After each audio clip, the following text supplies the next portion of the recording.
Okay, we can get started. All right, thank you very much. Good morning, everyone. I'm Commissioner Alexander, and I'd like to call the meeting to order. I'm sitting in for Commissioner Cuprill Comas, who is out of town.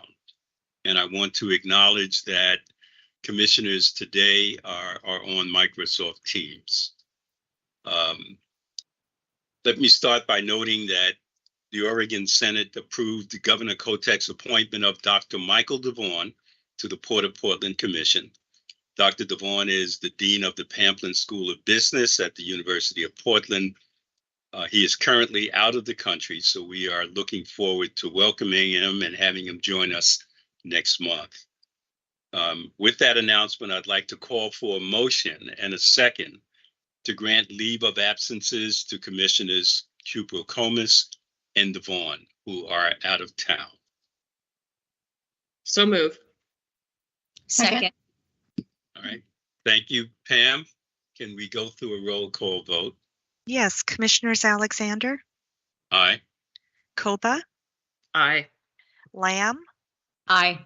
Luther, Aye. Nemi, Aye. Samput, Aye. and Strader.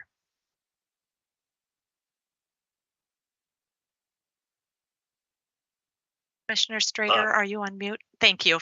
Yes, sorry. All right. Very good. Thank you. All right.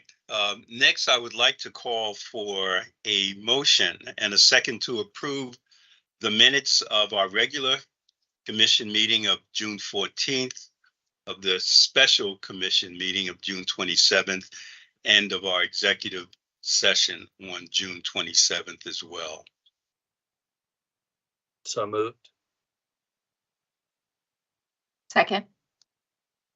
Right. Thank you very much. Pam, again, will you take us through the roll call? Yes, Commissioners Alexander, Aye. Koba, Aye. Lamb, Aye. Luther, Aye. Nemi, Aye. Samput, Aye. and Strader. Aye. Thank you. Thank you very much, Pam.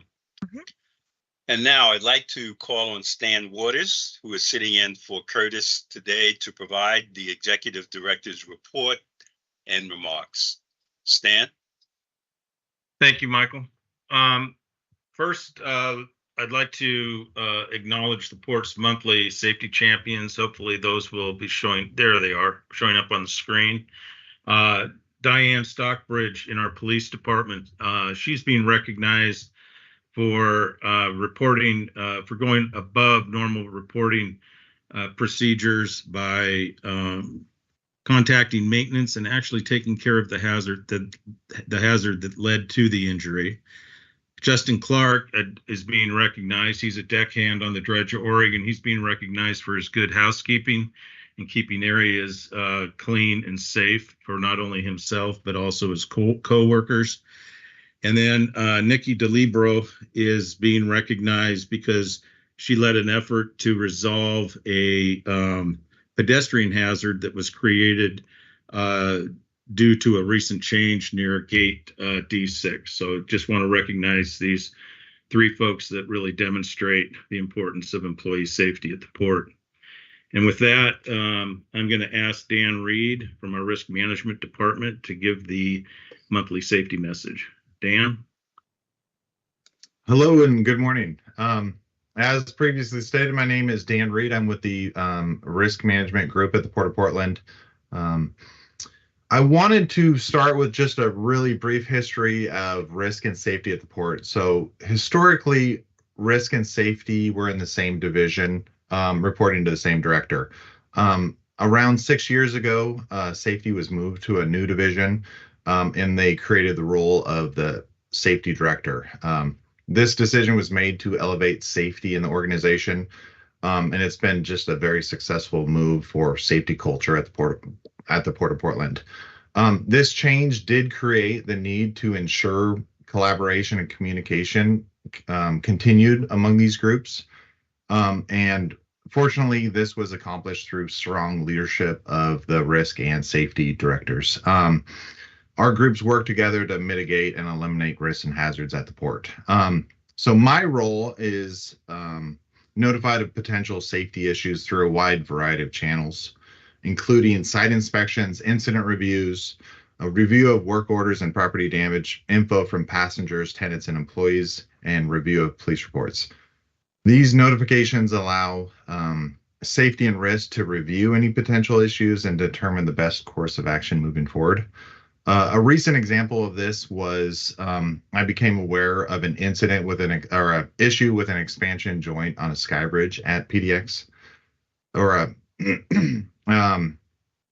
and I was made aware of this issue by review of some police reports. I informed safety of this issue, and we went out together, took a look at the situation, and then along with maintenance came up with a fix. And it's been a very successful change to the situation up there. There hasn't been any incidents since that change was implemented. So this is just one small recent example of risk and safety coming together to try and make the port a safer place. And then what I would say in closing, when a port employee is hired, they always ask them what surprises them most about the port.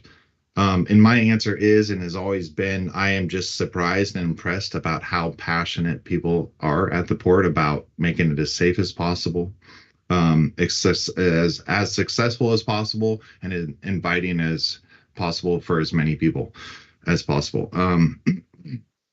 And that attitude is what makes me feel confident with the safety culture moving forward at the port. So thank you for your time. Thanks, Dan. I appreciate the message. A few other items I want to mention. Last week, Curtis had the honor of joining a tour of 82nd Avenue for Secretary of Transportation Pete Buttigieg. Congressman Blumenauer was the one that organized the tour to spotlight the needs for safety and livability on 82nd Avenue. And what this did was really provide Curtis the opportunity and chance to talk about the importance of support for the new interchange at 82nd Avenue and Airport Way, a project that is fundamentally tied to the safe and efficient movement of people and goods. 82nd Avenue and Airport Way is a very busy intersection, and it must be improved to make sure that workers and airport traffic can get through safely and efficiently. And currently, it's a key access point to the airport, and, roughly 50,000 passengers and 10,000 workers use that critical asset every day. On another note, this past month, Dave Robertson was hired as our Chief Public Affairs Officer. Dave's going to join us next Monday on the 17th. He began his career as a legislative assistant for U.S. Senator Mark Hatfield, and served in leadership roles in the energy industry, mostly at Portland General Electric, for more than 25 years. I'm also pleased to let you know that for the 5th year in a row, we had the honor of taking home the top spot at Portland Business Journal's Oregon's Healthiest Employer Awards in the 500 to 1,499 employee category. This year, one of our key areas of focus for us was mental health, where we provided on-site counseling appointments, mental health first aid training, and classes on burnout, stress, mindfulness, and meditation. And then last month, I'd just like to mention that the PDX Volunteer Information Program celebrated 30 years of the program. And when this program was launched in 1993, it had just 13 members. Today, there are more than 100 volunteers at PDX answering questions and welcoming travelers. And I'd just like to say that our volunteers are champions of our airport. They love the place, and it shows. And they're a big part of how PDX makes everyone feel welcome. And then finally, hot off the press, I would say, just yesterday, we learned that we will be receiving a $16 million grant from the FAA to construct the infrastructure to support the transition to electric ground service equipment by the airlines at PDX. Currently, that equipment is diesel operated, and we're just very excited about this grant. It came about because it was associated with a supplemental grant program by the FAA that was created to help airports reach the president's goal of net zero emissions by 2050. So we are just very pleased to have received this grant, and it's really going to accelerate the timing of this transition. So that was very good news. And with that, Michael, that concludes my remarks. Stan, thank you very much. Just a number of noteworthy achievements in the report, and want to acknowledge that. It certainly sounds as if, with all the challenges, the port continues to still distinguish itself in many different ways. Are there any comments or questions from commissioners?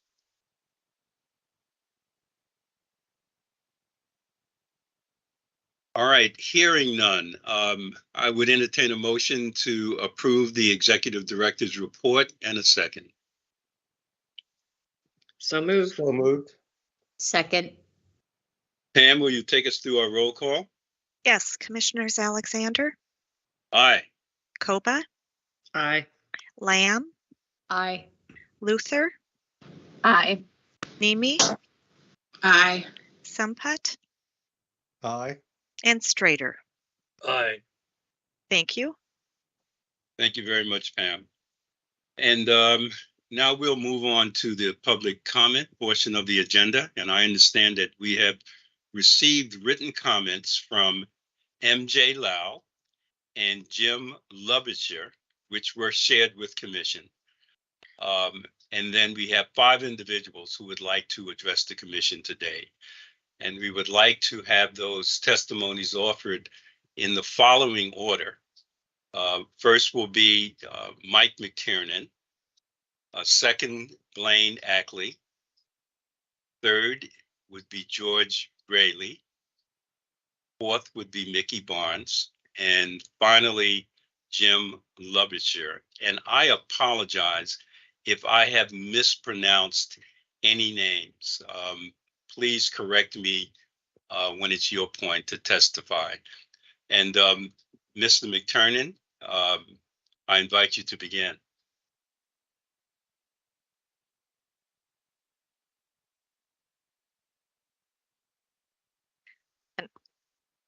I don't Pam, see that he's online. Okay, thank you. If he should join us later on, please let me know. Will do. Right. Blaine Ackley. Yes, can you hear me? Absolutely, sir. Thank you. Okay, thank you. Vice Chair Alexander and Commissioners, my name is Blaine Ackley. I reside in Hillsborough. I'm returning to you today about the lack of availability of unleaded aviation fuel at both the Hillsborough and Troutdale airports. First, the Commission was able to see and hear last month the report from the port staff about the status of unleaded aviation fuel at those airports. I believe that the Commission is not being served well by a staff that has a vested interest in another unleaded fuel that is still under development. In fact, the staff had not been in contact with the GAMI unleaded fuel suppliers at all. If the port staff is not even contacting the GAMI fuel suppliers, the only fuel that is licensed by the FAA, how can the Commission expect to receive an unbiased and complete report? Now, the facts are that the port has been on notice about the dangers of lead at these 2 airports for more than 20 years. Yet the port has never done any public outreach to those residents who live within the 2-mile danger zone of lead contamination about the hazards of lead contamination at those airports. No warning signs are posted around these airports at all. The port promised to pursue and sell unleaded avgas as soon as it was available and approved by the FAA. They said that would happen in 2018. Yet, as of last month, the port staff, by their own admission, had not even been in contact with the supplier of the only unleaded fuel, as I said. Now, would a reasonable person, knowing they are responsible for spreading a poison that primarily damages children for life and affects adults, especially seniors, and never goes away, act in such a cavalier manner? I think not. Without question, this is a case of gross negligence.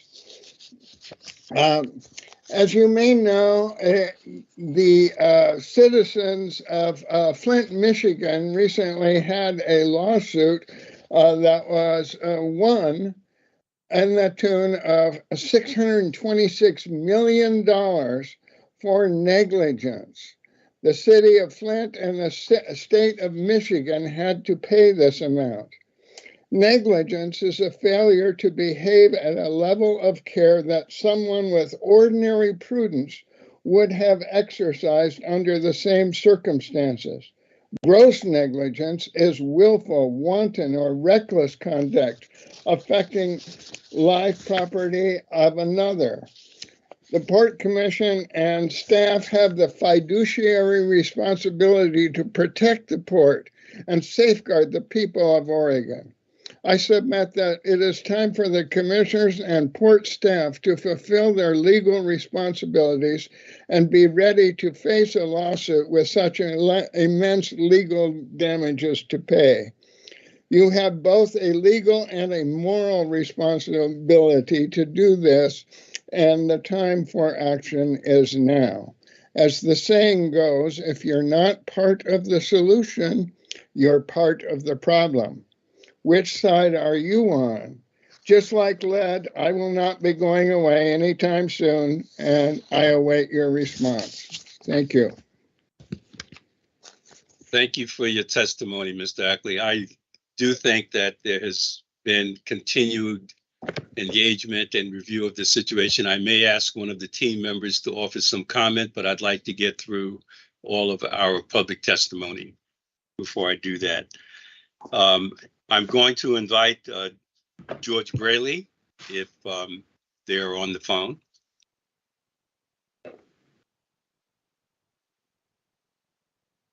Pam, do you know if we show Mr. Braley on the line? I am looking. I do not believe so. Okay. Let us move on, and I invite Mickey Barnes to offer her testimony.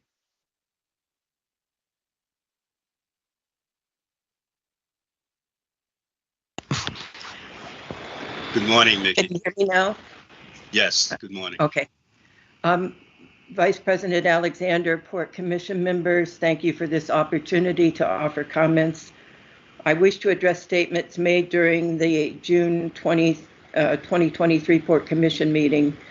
According to the presentation on unleaded fuel by Kama Simmons, PAFI fuel is, and this is a quote, PAFI fuel is the only truly universal solution, and it's still under development by the FAA.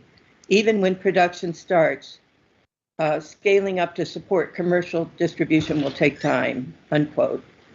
The Piston Engine Aviation Fuels Initiative was established by the FAA in 2014.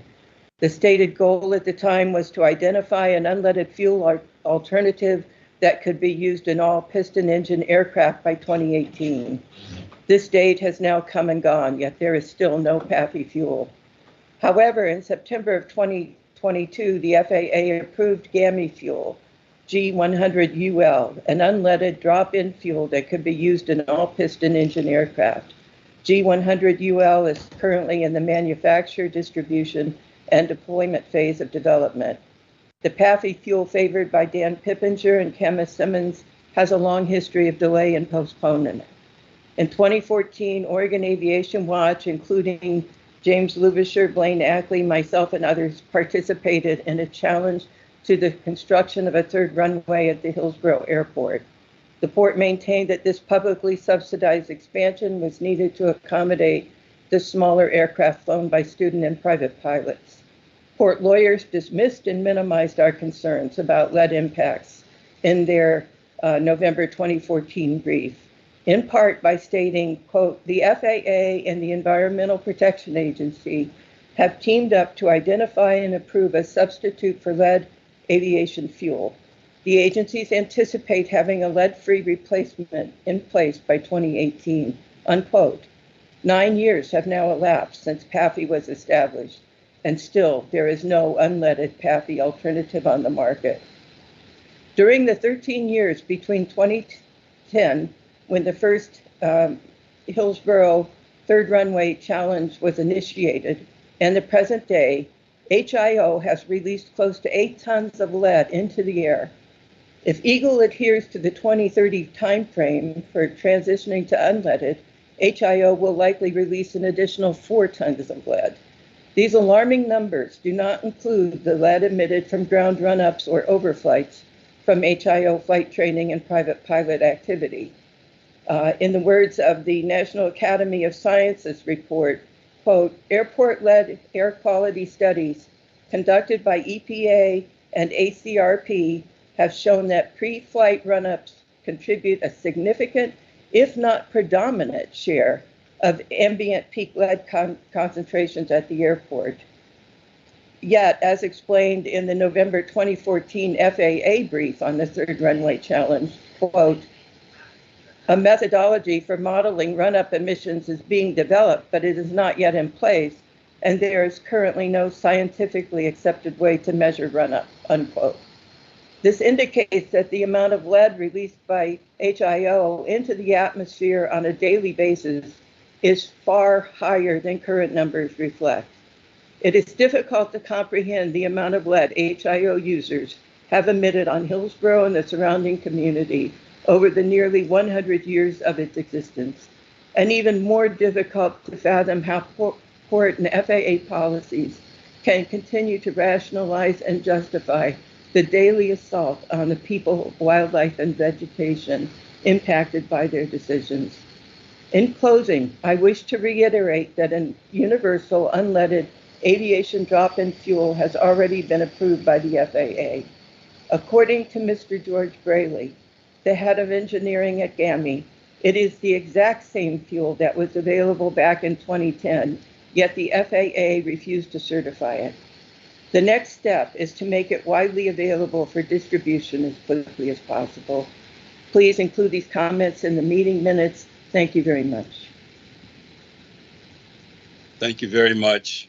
We appreciate your testimony, and it will be reflected within the minutes. I am going to ask if Jim Lubisher is available to offer testimony as well. We do have written testimony from him. Thank you, Vice President, Mr. Alexander. Can you hear me?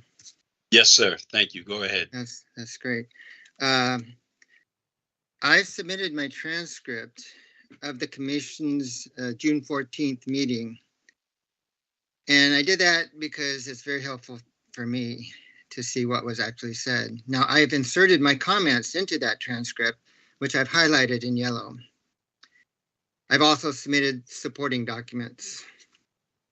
I would like to thank the Commission for having unleaded fuel on their agenda last month, and thank Kim Simmons and Dan Pippinger for their enlightening testimonies. My 4 key points today are, first, GAMI's unleaded fuel has been approved by the FAA for use in all piston engine aircraft and can be mixed with current leaded avgas if necessary. GAMI's fuel is the universal replacement fuel that we have been waiting for and has achieved the goal of the Eagle project. I was encouraged that Mr. Pippinger mentioned twice that GAMI will be contacted. I hope that contact, if that contact has not yet been made, I implore the port to do so as soon as possible and request to have Hillsborough put on the list to receive GAMI's fuel as soon as possible. Number 2, I appreciate Ms. Simmons' mention that Hillsborough's air is monitored for lead and that results fall below the EPA threshold for lead. However, the monitor is two-thirds of a mile away from the airport, which is our area of concern. within 2/3 of a mile of the airport. Now, at 2/3 of a mile away, lead is still detected, and we cannot be comforted that it falls below the EPA standard. Any lead in the air cannot be tolerated. A child breathes in that lead and it bioaccumulates in their body, including their brains. That means it stays in their body, mostly in their bones, but throughout their body. The National Ambient Air Quality Standard was designed to protect 99.5% of the population. And that's included in the documents that I've also submitted. Now I submit the 0.5% not protected include children that live or go to school within a mile of the Hillsborough Airport. Number 3, cost, which was a big issue at the last meeting. Cost should not and cannot be a factor to consider in switching over to unleaded fuel. The cost to children that live around airports with leaded fuel is incalculable, and the potential cost of any class action lawsuits should also be considered. Number 4, I would like to thank Mr. Pappinger for pointing out that the port cannot outright ban leaded fuel at Hillsborough per federal statute. I knew that Hillsborough, out here, we have no control of the airport in the midst of our city. So that was interesting to hear that the port can't even do anything about it, except the statute I think he was referring to is 49 U.S. Code 47107A1. And the name of that is Project Grant Application Approval Conditioned on Assurances about Airport Operations. And that does suggest that the port can't ban leaded fuel outright. However, I could read the whole thing, but however, at the bottom of that rule, it states, when there is demand or need or a fuel provider willing to provide the fuel, let's see, let me go. At the very last, it says, if we wanted to put a ban on the fuel, it says, any such proposed restriction must be supported by a valid FAA-approved justification. Such justification cannot be unreasonable or unjustly discriminatory. So there may be a way that we can ban it, and I am willing to help with the port to construct that justification, which I certainly feel is appropriate. Thank you so much. Thank you very much for your testimony. Before I ask Dan to maybe offer some reflections, because this continues to obviously be an issue of high concern on the part of many parties, including the port. Pam, did either Mr. McTiernan or Mr. Braley join us? Yes. No, they did not. All right, thank you very much.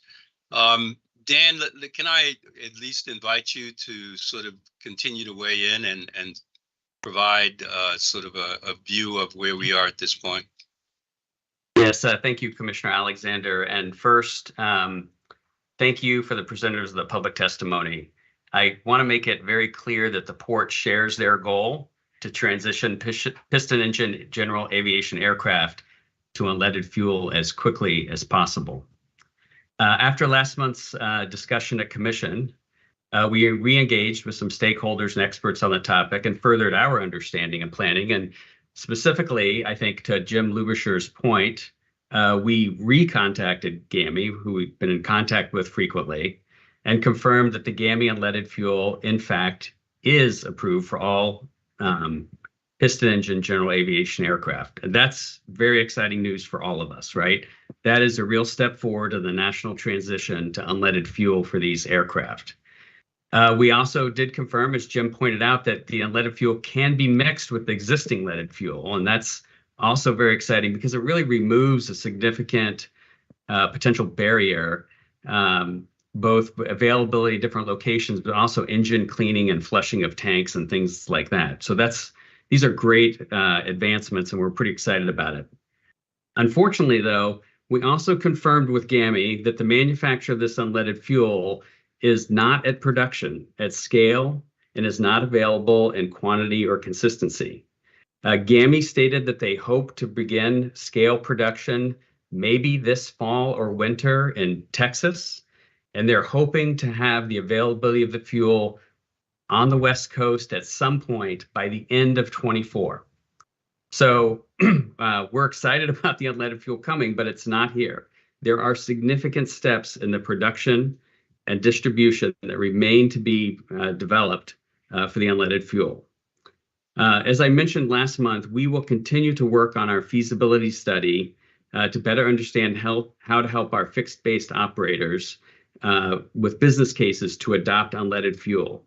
Cost is a concern, and we need to figure out how to bridge the cost differential and make unleaded fuel attractive. We are committed to that. We just don't know how to do it just yet. There's lots of different opportunities for us.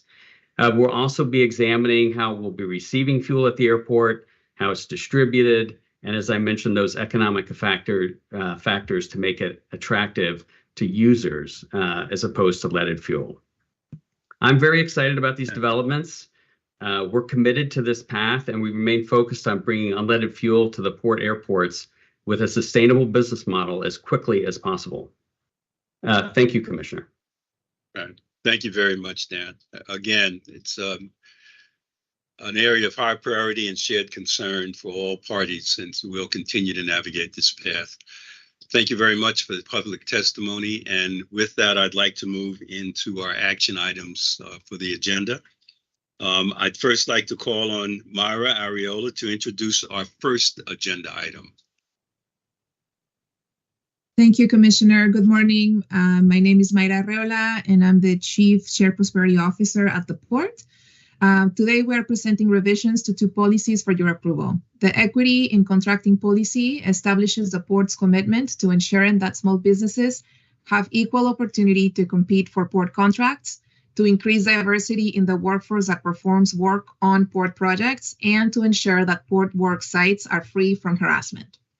The Construction Community Benefits Agreement Policy provides direction on the framework to be used in determining how and when a labor agreement is needed on port-owned construction projects. The titles and language in both policies have been revised to reflect terms currently used in the industry. Emerald Bogue, Director of Policy and Regional Affairs, and John Cardenas, Senior Manager, Inclusive Contracting, Small Business and Workforce Development, are here today to provide additional information on the proposed changes. Thanks. Good morning, Commissioners. And I think I see John on the screen too. Good morning. My name, as Myra said, my name is Emerald Bogue. I use she, her pronouns, and I'm the Director of Policy and Government and Regional Affairs. And I'm joined by John. As Myra said, we have before you today 2 policies that have been updated to reflect current practice at the Port. One focused on equity in contracting and another focused on considerations for entering a labor agreement. Let's go ahead and advance the deck. These policies stand on their own, but are coming to you as a set really because we want to center our considerations for entering such agreements on whether and how they help us meet our equity and contracting goals. Both of these policies were initially written and approved quite a long time ago. So a lot of this was really just housekeeping that needed to be done, but there was an opportunity to refresh both of them in a way that provided a little more insight and clarity and transparency among labor and community partners with whom we've been having these conversations with for years. I will turn it over to John, who will review some of the changes made to our equity and contracting policy. Next slide. Good morning, Vice Chair Alexander and Commissioners. My name is John Cardenas. I work in the Inclusive Contracting and Small Business Development Department here at the Port. And I've been here 2 months, and I'm very encouraged by what I see here and the activity that's happening here and the earnestness that we're pursuing shared prosperity goals and equity goals, particularly around construction contracting and small business development. The changes that we have made to both the business policy and the equity and contracting policy, as described here on the slides, they do reflect the changes and that the region is going with, and that these are standardized terminology that we're using region-wide, if not nationally. This is going to aid in understanding how we collaborate and meet with other people, that we're all using a common set of terminology as we move forward. Most critically, if you look at the third bullet point, this speaks directly to our goals around anti-discrimination. And what we're trying to do is we're trying to make sure that it's clear that we are not tolerating any sort of discrimination based on sexual orientation, gender identity, age, disability, and then some. Our workforce diversity and contracting goals and technical assistance and anti-harassment, any of these things are triggered for any contract exceeding $5 million. And this is something that I think is long overdue, and we are here now, and we should all be very proud of that change. And then, do you want to take it from here, Emerald, or do you want to? I can keep going. Happy to. You bet. Next slide, please. Here are some of the key changes related to the PLA policy, now named the Construction Community Benefit Agreement Policy. I want to explain a little bit about this big hefty name and why nomenclature matters here. So just by way of background, for folks who might be less familiar, a project labor agreement is a project-specific union contract. That's typically entered by trade unions and a contractor, a general contractor, often with the involvement somehow of a public owner, in this case, the port. PLAs, as they've been called, became more frequently used following an executive order by President Obama in 2008, calling on all projects with over $25 million in federal funds to use them. While considered largely good for workers and public agencies alike, community concerns emerged over the years, particularly among small businesses and minority-owned firms that in many cases were not union.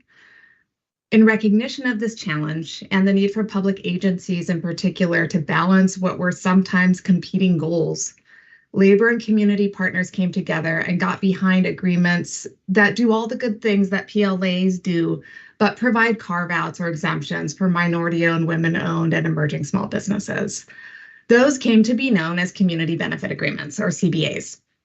Well, of course, the challenge is that that term is used very broadly and can mean a great many things. So the nomenclature has shifted away from PLAs to CBAs. This policy is designed to, yes, be more like a CBA, but really make it explicit that we're just talking about construction projects and port-owned construction projects. That doesn't mean that the port won't enter broader community agreements on broader community development endeavors, but this policy is designed just to speak to our construction program. We also defined the applicability for review at $35 million, brought that up from $25 million just to track with the federal changes. When that $25 million threshold was identified, that was 2008. So projects since then have become a lot more expensive, as we all know. And most importantly, we made this tie to the equity and contracting policy.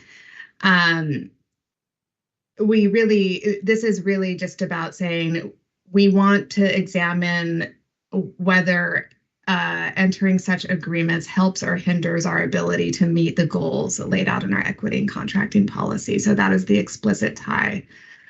I'll just say that relative to other public agencies, our construction program is really huge, especially with PDX Next. We're proud of the working relationship that we have with the trade, small business, and workforce partners alike. I will kick it back over to John to give a recap of some of the results on our projects and answer any questions that you all might have. Next slide, please. And here you're looking at the numbers, and these numbers, instead of giving percentages of participation, we're talking about real dollars here. And this is a shift that I'd like to move towards as we talk about outcomes and results here at the port. Because when we talk about percentages, those numbers can be elusive and the facts can be buried in there. But when we're talking about real dollars, we all know, we feel viscerally what that impact can be. And if you look, starting at 2018, we have the total project dollar amount of 61 million, and 9.7 went to small businesses. And as you kind of peruse through each one of those categories year over year, you'll see that this is an ongoing process of making sure that we're tracking our small business participation, making sure that each and every opportunity that we've had to invite small business into the process and into some of the awarding of some of these contracts, that we're always mindful to calculate exactly who's getting what and how are they benefiting from that. And at the very bottom, you'll see 240 contracts went to small businesses. Of that value, approximately 100 million went to minority-owned firms. That's a number to be very proud of as well. And we're not quite done with the major parts of TCOR. We've got a couple more years before we're fully open, and new numbers are coming out every month. And so I'm more than happy to provide any and all data that we've got in our shop and share it proudly with the commission and the public at large. Next slide. And there you have the executive director recommendation. Happy to entertain any questions. Great, thank you. I'm sorry, Commissioner Nemi? Presentation on this and the work around it. I guess I'm trying to understand, so if we adopt this policy, what is different in the upcoming weeks and months? Great question. So two policies on the equity and contracting front. What's different is that you have a policy that is more current of what is really happening right now with our equity and contracting program. John, if you want to expand or elaborate on that, I think that policy just needed a fair amount of refresh to really reflect current guidance with federal law and really the expanse of our program now that it's just well beyond just small businesses. So that's for the equity and contracting policy. As it relates to the project labor agreement policy, a lot of the fundamentals for how the port approaches this are not changing. This is a policy designed to provide internal guidance for how the port considers entering labor agreements on construction projects. The port has made a decision to enter these on a case-by-case basis. I think the difference, Commissioner Nemi, is that this policy provides more insight as to the considerations the port makes in weighing those options. I think I'll just add that a refresh of any policy that's has been in existence for so long, I think that's just a critical move. As we refresh the language, like I was mentioning earlier, we're bringing some sort of standardization to the way that we speak about our policies, and so that we can have a little bit more understanding from each one of the different jurisdictions that we operate with and among. And it always serves us well to make sure that we don't forget how far, or not to stray too far from what the policy always says. And so bringing it up, refreshing it, and making sure that it's still where we want to be. This is what we've done, and we've got numbers to be proud of based on this policy. And we were making sure that the commission knows that we're tracking anything that may have a potential to be improved upon. And that's what we're doing here. So nothing major, substantial in terms of percentages. It's just a new look at the way that we are talking about our policy. Are there other comments from Commission? This is Catherine Lamb. I just want to say thank you so much, Myra, for to you, to your leadership, to your team for leading this work. This is impressive work. For us to really supporting the local minority-owned businesses and seeing the numbers, the data here is really a great time for us to celebrate. But also, do we have any chance of follow-up with any of these small companies since they got awarded?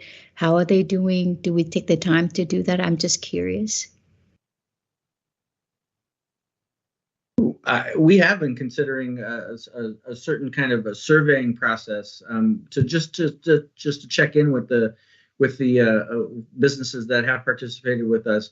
I don't know that we have a long history of that. In my 2 months here, I know that we've got strong communication ties with all the businesses that we work with, but I don't know that we've got anything as formal as a survey. But I'm super happy to entertain anything like that, because I think that we could really pull out some great data about how to improve our own processes internally. Great. Well, thank you so much. Are there other comments from commission? Let me also offer my appreciation for the report. I think, and I found it very helpful to be able to review the red line version, which sort of showed the nuances of change. One of the challenges that I think this work has faced historically is that it's been viewed as a cost center as opposed to a growth opportunity. And I think that's critically important for us to frame it that way, because we're talking, if it's a growth, if it's an expense center, then it's shared, it's shared austerity, not shared prosperity. And I think our focus is on looking at how do we now convert that so that a high tide will lift all ships, and we want to make sure that these vendors are part of that work. So I do appreciate it. And the focus is on benefit. And I think we're able to quantify that, define it, measure it, and begin to see where it takes us. So I want to commend Myra, John, Emerald on continuing to sort of navigate this path from the lessons that we've learned over the last decade or so in terms of how people have come into this space. Are there other comments or questions from commission? And if not, I would certainly entertain a motion to accept the recommendation and a second. So moved. Second. Thank you. Pam, will you take us through our roll? Yes, Commissioners Alexander, Yes. Koba, Aye. Lamb, Yes. Luther, Aye. Nimi, Aye. Samput, Aye. and Strader. Aye. Thank you. Thank you very much. And now I'd like to call on Vince Granata to introduce the next two agenda items. Hey, good morning, commissioners. And before I get into the formal items, I thought I'd just give you a quick update on the construction progress so far. There's been a number of really interesting advancements that have been going on here in the last month or so, and it's really moving quickly now. So all the glass on the north and the east walls are almost completely done. On the west wall, the one that looks out kind of into the alley, we're probably 60% of the way done with the glass there. There's a lot of interior work, and George has got some pictures that will show you a little bit more about what's going on in there, but we've got drywall going up and framing and interior steel, and things are just really going along really well. The other big piece in the ticket lobby, if you've been out there lately, we've started to remove some of the walls at the ticket lobby where you actually can see back now a little bit into, and you can see a portion of the roof. And so more of that will come. We're working north to south on that. So it's really coming along really well. So we're on track for this phased kind of transition in May of next year. We're just really happy with the Hoffman Skanska team and all the work that they're doing, working with certainly all the subcontractors and the stakeholders. So George, you'll have some more pictures there, but overall it's just really coming along very well. So for the formal items, George and I are here. We've got two items that are related to TCOR. The first is the installation of a ground source heat pump. And we came to you earlier this year to talk about that because we were able to get some grant funding. And this is something that's really going to significantly enhance the energy efficiency for the building. And we've had to pull it out of the TCOR process because of the federal grant requirements. And so we've gone through that, and we're running a separate procurement, and George is going to talk about that. And then the second item here is for some additional scope work that's been added. Both of these are going to enhance the project. They weren't part of the original scope of the project, but the Hoffman Skanska team is there. They're already working on the systems, and so it makes sense for them to do the work. And I'll let George talk some more about kind of how these things came about and then the funding for them as well. So from there, I think I'll turn it over to George and let George get started. Thanks, Vince. Next slide, please. So what we're looking for today is approval for the guaranteed maximum price for the ground source system at about $44 million. Next slide. So as Vince mentioned, this really is a cornerstone of our lead goal proposal and the environmental goals on TCOR. Our current energy utilization intensity, EUI, for the technical staff really is about 215 on the terminal building. We'll be under 100 with the western expansion. So essentially, we are doubling our space and using the same amount of energy or less than we are today. And the ground source is a big portion of this. It also will allow us to basically eliminate almost all of our natural gas usage for the heating of the terminal building. Today, we use pretty inefficient, pretty old steam boilers running off natural gas, and we'll replace those boilers with a heat recovery chiller system that will now enable us to, except when the temperature gets really, really low, to be able to use all of the heating for the terminal building out of the ground source system. This scope, as Vince mentioned, was contained within the TCOR project. When we received the $24.4 million in FAA grants, it required, as part of some of the conditions of the grants, to remove the scope from TCOR and have a new procurement process. Last September, Commission approved the exemption to allow us to do a alternative contracting method. We then developed a proposal, went out for an RFP. The Hoffman Skanska team was the only proposal. We basically went to the market to make sure there wasn't, or why they were the only proposal. And really, it was around the complexity of the project, the airfield work, and a lot of the major CMGC firms were busy, and they could not give us the teams that they thought would have been able to win the proposal. So the Hoffman Skanska team we selected to proceed, and as a part of it, they are matching all of the terms and conditions were already negotiated for TCOR. So even though this is a much smaller contract, we get the benefits of the economies of scale already negotiated with TCOR. Next slide, please. So the ground source system will install 2 extraction wells, or about 2,200 GPM, pull water out of the Troutdale Sandstone Aquifer, which is about 300 feet below us right here in the terminal building, go through heat recovery plant, and the chillers provide the heat and the cooling when you're not needing it, but predominantly the heat to the building, and then inject that water back into the aquifer. This is different than most heat recovery systems, like the headquarters building. A lot of other ones use indirect heat, where you have pipes that go down into the earth, and the water is within the pipes, and then that's just the heat transfer occurs. Whereas here, we're actually pulling the water out of the aquifer and sending it back. I'm pretty sure that this is the biggest direct heat recovery system in the country when we're complete. Next slide. The locations. So behind us, behind the terminal building, or sorry, behind the headquarters building, next to the central utility plant, we'll put a couple of the extraction wells next to where the old employee parking area was. The water will then come out of the extraction, go into the central utility plant, and then we'll go back to the injection wells to go back to the aquifer down next to Atlantic Aviation and the Sheraton system. And that distance will be traversed with piping that'll be directionally drilled, very similar to what we did years ago on the de-icing project. Next slide. Schedule-wise, the design, as I said, this was done with TCOR, so it's already been complete. We received grants. First grant was $18 million. in 2022. We received a second grant in 2023. We selected the Hoffman Skanska team.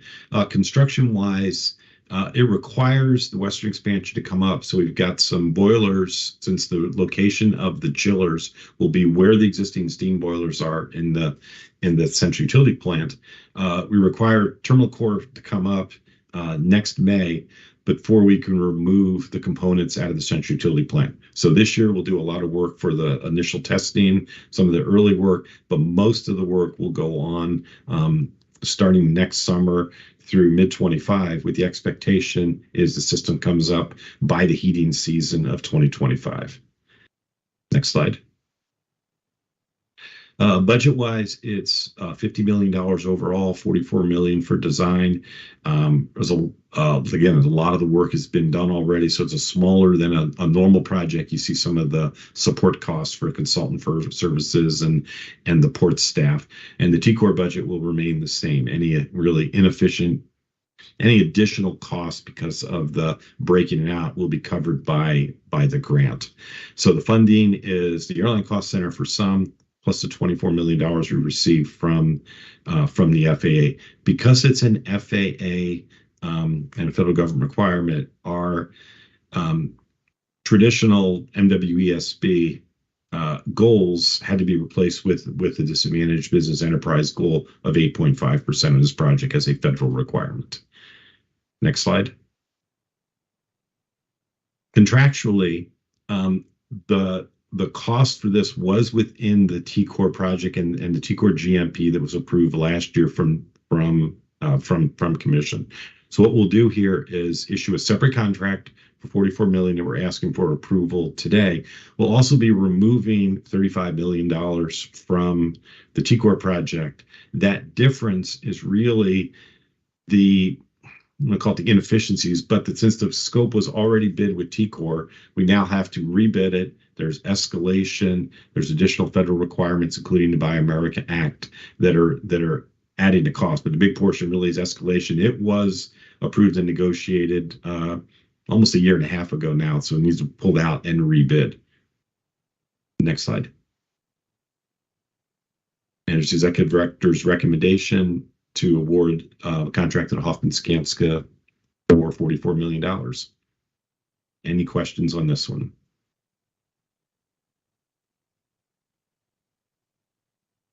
Yes, are there any questions from commissioners? Commissioner Sampat? Yeah. So if I understood the last slide, before I go to the last slide, one, Go one back one, please. As an engineer, having a heat pump solution to me is very exciting. It is the most efficient way of heating and cooling, and we should be proud that we'll be building perhaps the largest such system in the country. So to the question, if I understood this correctly, this was originally bid at 35, and now through the rebid process, it's 44. It's going to 44. So we've got about a cost escalation of $9 million. Did I understand that right? And could you explain sort of what has changed? Exactly. It was bid, but now it's rebid. There's been escalation. There's been inflation.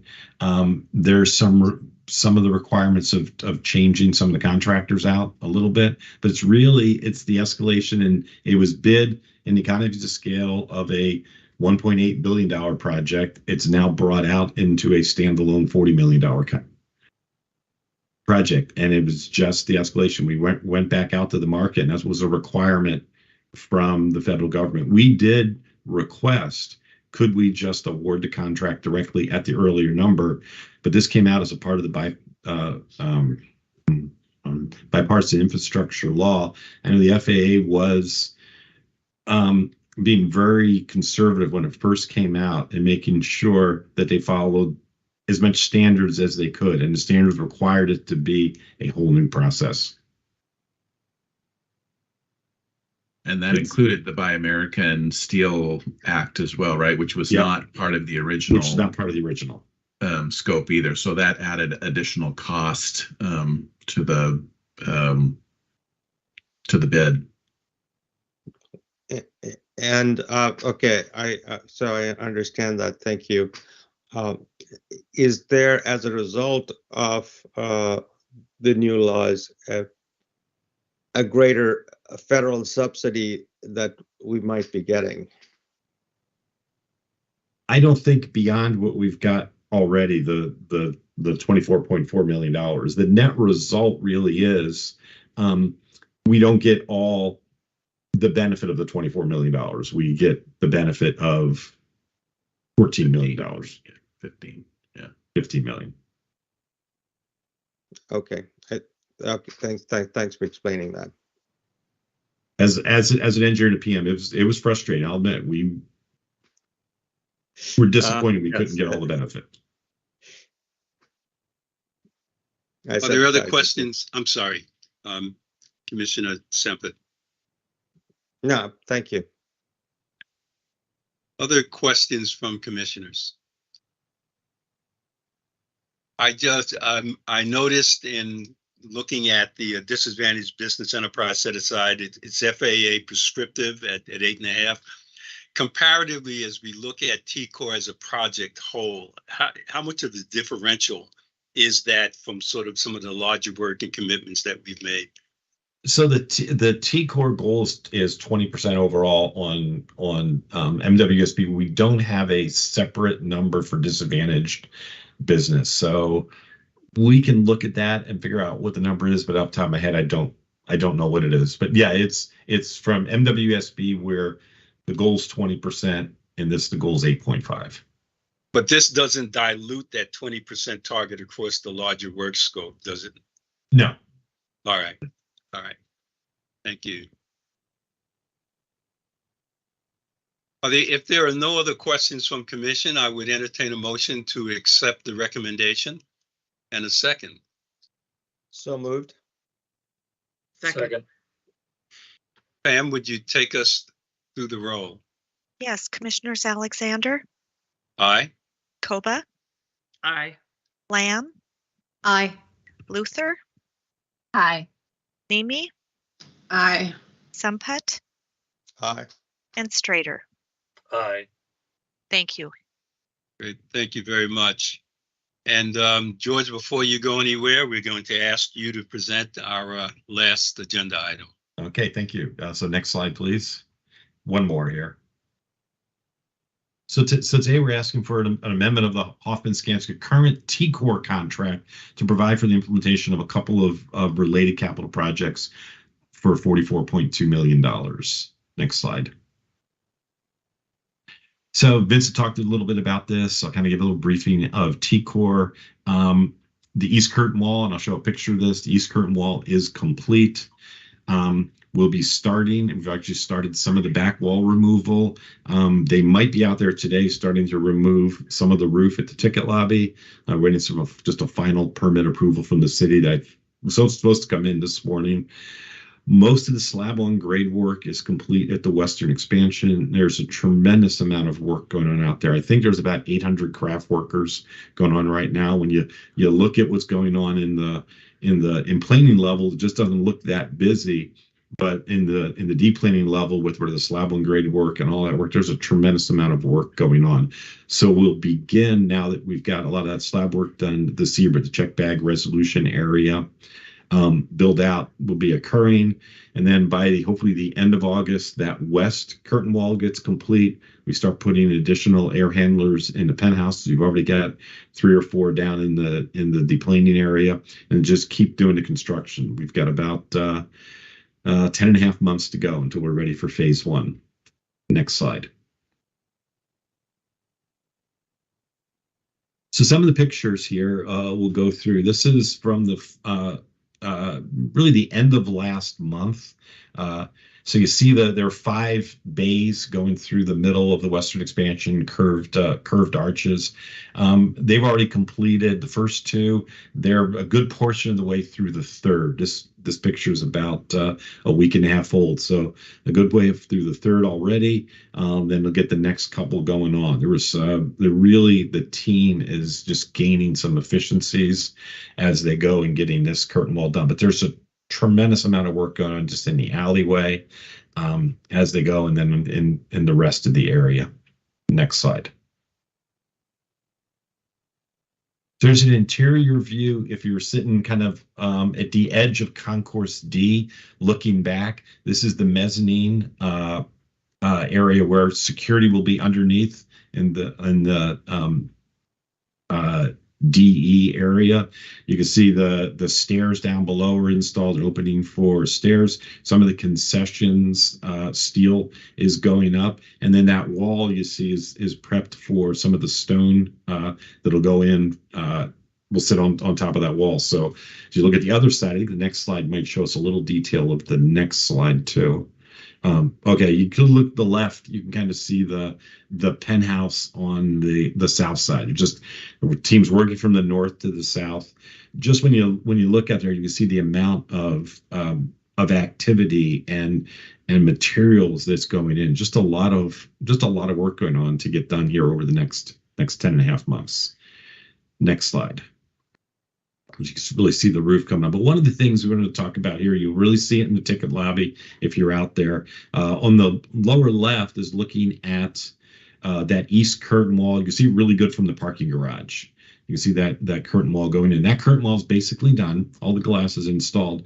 The right-hand picture is standing on the roof over top of the current ticket lobby. So all of that over the next 6 months will be removed, and you'll be able to see kind of that roof structure from the ticket lobby. If you were out at the terminal building Monday, a big portion of the back wall was removed at the North Q area next to the DE checkpoints, and you can see directly into the roof in the construction site. That's now been enclosed with some safety barriers, so that roof can start coming out, hopefully today. And as we go through over the next about 6 months, we'll just work our way through the ticket lobby, removing sections of the roof, building scaffolding over the terminal building. So it'll be disruptive, but we kind of have to get that out of the way early. Next slide. So the related capital projects we're looking at here, there's really 2 of them. The first one is the control system expansion of the baggage handling system, the BHS system. Commission had already approved the check bag resolution area. There were 2 parts of an additional airline approval we've received: the check bag resolution and the control system expansion. Check bag resolution was included in an earlier commission item. With the TCOR work and the amount of upgrades needed to the baggage handling system, we were already taking the control system to an Ethernet-based system. We went back to the airlines for approval. It made sense while doing that work to upgrade the remaining 70% of the control system to an Ethernet-based system. So that's what this contract is to do, is to include the CBRA as well as upgrade the control system while we're doing all the other work for TCOR. The second scope item, the smaller one though, is to install the concession's grease exhaust. Commission approved a couple of months ago the concession leases for TCOR. A part of the negotiation with those leases, and with a desire to reduce the barrier to entry for the smaller and disadvantaged concessionaires, was because of the elevation of this building. It's so different than past work that's gone on in the concourses, that the port would provide the grease and vapor exhaust, ductwork, and fans. And this is to incorporate that while we're doing all the rest of TCOR work. It'd be much more efficient to do it this way than it would have been for the concessionaire to come in later when we're in the middle of, when we're already got some of the ductwork or some of the shafts already installed. Next slide, please. From a schedule perspective, this will be, I think, our 35th TCOR presentation to commission, and it might be the last for a while. I don't think until there's anything really big coming up until we get to the next ZGF commission. We are at this point on schedule for a May turnover of phase 1 of the Western expansion with the ticket hall and the security system, and then end of 25 with the 2 nodes. Next slide. From a budgeting perspective, the CBRA and the control system upgrade project's about $84 million total. It'll be this $40 million plus what's already been approved. And then the grease exhaust is about $4.5 million overall, about $4 million. We're still maintaining about the 20% goal for small business participation on TCOR. Design is 10%. It's one of the things that we went through the last commission item. It showed a lot of the construction, but we've got an additional $20 million worth of small business participation in the design team that has gone on the project. So net of about, I think, $235 million today, with an expectation of getting more as some of this work is continued, as John talked about earlier. Next slide. Contracts to date. The TCOR, GMP, and all the subsequent contracts before that is about $1.727 billion. With this additional $44 million, will be at $1.771 billion contract with the Hoffman Skanska team. Next slide. There's executive director's recommendation for $44.2 million to the Hoffman Skanska LLC. Questions? Thank you, George. Questions from commission? Comments? I'm just doing a quick scan. All right.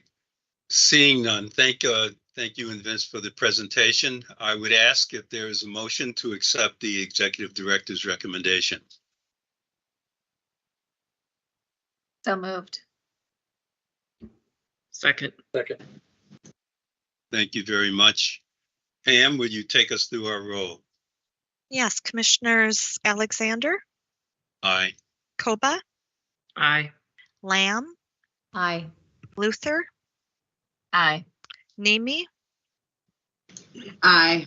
Sempet, Aye. and Strader. Aye. Thank you. Great. Thank you, Pam, and thanks everyone for taking the time to participate in this morning's commission meeting. And with the completion of all of our agenda items, we are now adjourned. Thank you. Thank you. Thank you. Thank you, everyone.